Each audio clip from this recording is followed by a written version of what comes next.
Surat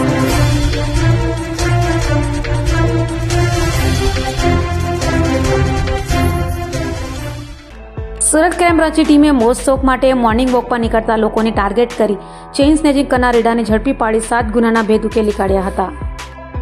Surat police commissioner બાબાંગ Jamir દ્વારા આગામી આષાઢી બીજના રોજ નીકળનાર રથયાત્રામાં કડક બંદોબસ્ત રાખવા આપેલા આદેશને લઈ ક્રાઇમ બ્રાન્ચની ટીમ મેદાને હતી. ત્યારે ક્રાઇમ બ્રાન્ચની ચેઇન સ્નેચિંગ સ્ક્વોડની ટીમે બાતમીના આધારે પાલ અને સિંગણપોર પોલીસ મથકની હદમાં 7 ચેઇન સ્નેચિંગ કરનાર રેડા ચોર દેવ યોગેશ વાલજી વાઘેલાને ઝડપી પાડ્યો હતો. રીડાની પૂછપરછ કરતા તેણે કબૂલાત કરી હતી કે મોજ શોખ માટે મોર્નિંગ વોક પર નીકળતા લોકોને ટાર્ગેટ કરી ચેઇન સ્નેચિંગ કરતો હતો અને સિંગણપોર તથા પાલના 2 ગુના સાથે અન્ય 5 ગુનાઓ આચર્યા હોવાની કબૂલાત કરી હતી. હાલ પોલીસે 4,25,000થી વધુની 2 સોનાની ચેઇન તથા બાઇક મળી 5,75,000થી વધુનો મુદ્દામાલ કબજે કરી કાયદેસરની કાર્યવાહી હાથ ધરી હતી. સુરત શહેરમાં અષાઢી બીજની રથયાત્રા અનુસંધાને સુરત ક્રાઇમ બ્રાન્ચની અલગ અલગ ટીમો પેટ્રોલિંગમાં ઘણા સમયથી રહેલી હોય છે અને આ દરમિયાન તેઓ નાસ્તા ફરતા આરોપીઓ, ઓર્ગેનાઇઝ ક્રાઇમ અને જુદા જુદા ગુનાઓના વોન્ટેડ આરોપીઓ અને અનડિટેક્ટ ગુનાઓની તપાસમાં રહેતા હોય છે. આ દરમિયાન ગઈકાલે ક્રાઇમ બ્રાન્ચના પોલીસ ઇન્સ્પેક્ટર જે.જી. પટેલ અને પીઆઈ જે.એન. ગોસ્વામીની ટીમને એક ઇન્ફોર્મેશન મળી હતી કે જે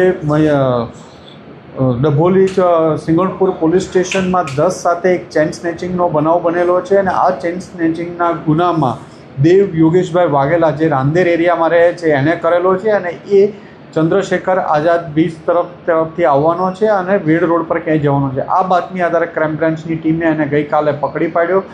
દેવને પકડ્યા બાદ એની પાસેથી એક એફઝેડ યામાહા મોટરસાઇકલ કબજે કરવામાં આવ્યું છે અને એ આ ગુનાના કામે એની પાસેથી અલગ અલગ પૂછપરછ કરતાં એણે 7 જેટલા ચેઇન સ્નેચિંગના ગુનાઓ કબૂલ કર્યા છે, જેમાં 10 સાથે સિંગણપુર ડભોલીમાં, એ ઉપરાંત પાલમાં 30 સવારમાં મોર્નિંગ વોક કરતા લોકોને ટાર્ગેટ કરી અને ચેઇન સ્નેચિંગ કરે છે.